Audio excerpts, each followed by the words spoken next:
So I have just had an incredibly challenging week. One of those weeks where everything goes wrong, just hit after hit after hit. So I tried to make the most out of it and ended up doing some more modifications on the van. So let me set the scene. I'm in the Dales. I've been up there for, I don't know, a week, 10 days, something like that. This is after the breakdown. So I've done the breakdown, a week or so in the Dales. I wake up one morning, editing day, plug my laptop into charge and nothing. Just no charge on any ports. I tried all the different sockets, I tried all the different devices, nothing would work. And I was on about 9%, so that quickly died. And I was like, oh. And this was the first moment I actually realised that my entire existence, whole income, is now based on a working laptop. So I had a bit of a mild panic. I had a spare laptop at my parents' house, so nothing for it, had to drive an hour and a half back to theirs to get that. And I attempted to do the editing on there, but this laptop is 13 years old or something. The operating system is so old, it was just so slow. There's like no RAM or anything. It's just not a suitable laptop for editing. And after about 5 hours of trying, I think I'd got 3 or 4 minutes of the video done. I had a bit of a Patreon message. I was like, guys, real sorry, but I don't think I'm going to get the video out tomorrow. Can you please give me a couple of days grace? Which they obviously did. Absolute legends. And I had to send my laptop off for repair because it was still under some sort of parts warranty. So that went off and I was like, right, I'm going to have to hang around locally now until that comes back. And funny how these things happen, because the next day I wake up and Savannah is sick. Like, so sick. She's never been ill. She's nearly 10 years old. She's never been sick with any kind of virus or anything. And she was quite noticeably unwell. She was so hot and clammy. She didn't eat for days. She slept and she didn't go outside. And this is the cat that just basically lives outside all day. I have to try get her in at night. So it was actually quite lucky that I was at my parents', because she ended up walking in their house, getting herself curled up on a bed, and she didn't come out for 3 days. I ended up having to sleep in the van without her for a few nights because she obviously just didn't want to move, and I wasn't budging her. You know, if she's sick, I'm leaving her to it. I kept going to check on her. She was just asleep, and every time I touched her, she was just sweaty. She was so hot, bless her. She did drink throughout the days, but she didn't eat anything, and she didn't go outside, and that was just the most obvious thing that something wasn't right. If she wasn't better by the Friday, I was going to take her to the vets because I didn't want to go the weekend without, but by the Friday she was up and she was eating and she was going outside again. So obviously some sort of virus, but because that's not happened before and I love to be dramatic, I was literally convinced. I was like, oh my God, this is the end. This is the end. This is just her, like, this is it. But no, thankfully she's fine. So the laptop was off being repaired. Savannah was sick. So by this point I was like, right, I'm here. What are we going to do? There were a couple of things that I wanted to do on the van that I had wanted to do for a while, and I was like, right, perfect opportunity. I'm near the parents' house. Let's get these things done. Dad was around, so we did a couple of modifications to the van. Again. People are right, you know. A van build never ends. Following on from that quirks video, some of you recommended a very good replacement for the window problem. So I've ordered a replacement switch, so Dad and I are going to fit that now. Remember, this one doesn't open or shut the window on the other side. So we're hoping a new one will sort that problem out. It's just a plug and play apparently, so we just need to pry this old one out. Come on, that's it. Yeah, 2 plugs. That's it.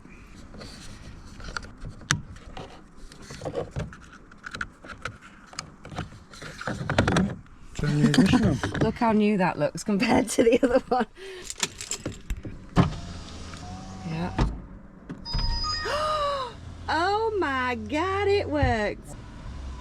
Oh, as if. And that one's automatic. Yeah. That cost me $13.99 from eBay. I'll put the link below if anyone has this problem. I didn't think that was going to sort it. I thought it was going to be like a cross wire issue, so that's great. And then just pop it back in.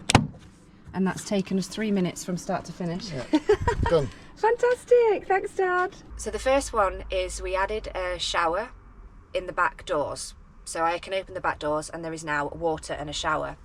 When I was doing the build, Dad asked if we wanted an outside tap, and I just said no. I was like, what do I need one for, really? But actually, after being in the van, the main thing is Savannah's litter tray. So you empty it out into a bin and then you have to wash the litter tray out. Now, I was having to bring that into the kitchen, put it on the side, which, ew, take the tap out of the sink and then like triangle it without spilling, which obviously the spray goes everywhere. Then you have to pick up this litter tray with water in it, carry it through the van to go outside to empty it. And if anybody knows me in real life, you know that I am the clumsiest person ever. So that was just an accident waiting to happen. After however many months of doing this, I just was like, right, yes, I would really find an outside tap very useful. So we fitted an outside shower. It is just a cold tap. A hot tap would have been way more complicated, and I don't really see the need of a hot tap. So it is just a cold one, but it's fabulous. So we fit that, and we had to fit a way to basically hang it up safely as well. And I've used that and it's absolutely fabulous. It just takes all the stress out of cleaning the litter tray. Next up, while we were there, Dad was like, right, you don't have a light switch for the garage lights from inside the van.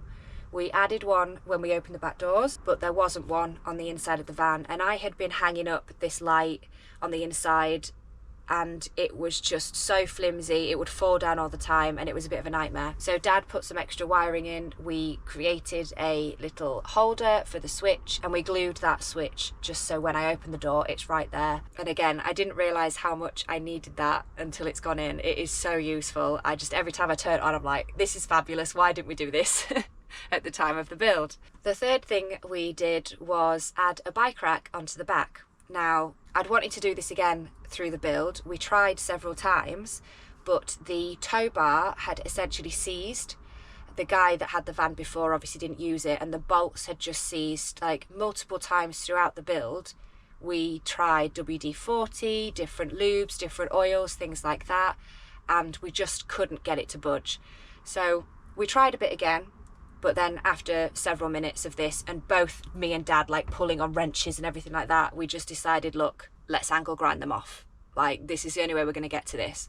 So Dad, absolute legend, used his little angle grinder and got both of those bolts off. So that meant we could pull the tow bar out. And this bike rack is from the 90s. It's the one that we used to put all the family bikes on when we were kids and we'd go camping. And Dad had saved it because, you know, legend, and they're never going to use it again. So he was like, look, you can have it. That included adding an extra sort of part and then putting the tow bar back onto it and bolting it all together. So that means now that I can actually put a bike on the back of my van, which is awesome. Now, I haven't done yet because I need to get a number plate sorted, I need to get a bike lock and a helmet, and that just wasn't feasible during that time, but it is there ready for when I want to use it, which will be so helpful because I love walking, but sometimes you just want to get somewhere a bit quicker or just have a little play out on a bike. The electric bikes are just so fun, aren't they? So yeah, that's going to be really good that I can get my Eleglide on the back of there. And then finally, it has become autumn. There's more moisture in the air and the squeak in the floor came back. So the floorboards was touching a bit of wood underneath the kitchen and it was just a little bit too tight. So we cut off a tiny little gap, which allowed the floor to expand a bit more and to reduce the squeak. So that's what I did to make the best out of a bad week. And after my laptop got returned to me, they told me that the motherboard had gone. So actually all of this hanging around was kind of pointless because I needed to get another laptop anyway. That one was essentially written off. But we did that and then we came back and we ended up coming south quite some way to chase the sun, because the north just, it was like we've gone from summer to winter. There has been no gradual drop. It has just been 23 one day, 10 degrees the next. And honestly, I was not ready for that yet. I was like, no, this is just too cold. Let's chase the sun. So I am currently somewhere outside Ipswich, and it's worked. I am in the sun. It's lovely down here. It's actually 24 in this van right now. So it came down to somewhere near Bury St Edmunds, and my parents actually came in their motorhome and met me on a site. So we spent 4 days on a site together, and then they went back up north and I carried on. I've done, what, 3 different park ups now, and then I've got some friends to meet in Colchester at the weekend. So I'm going to hang around the south and as long as I can and make the most of the warm weather. You're talking like 5 degrees difference between the north and the south of England. So I'm staying in the warm as long as I possibly can. And that is essentially how I made the best out of a bad week. So a huge shout out to my Patreons, absolute legends, because once again, they were nothing but gracious in the fact that I had ballsed things up and was a couple of days late with the video. So big thank you to them for the support as always. If you would like to join them and support the channel, you can do so. Head on over to patreon.com, search My Van World and you'll find me. And if not, I will catch you in the next one. Peace out and stay wild.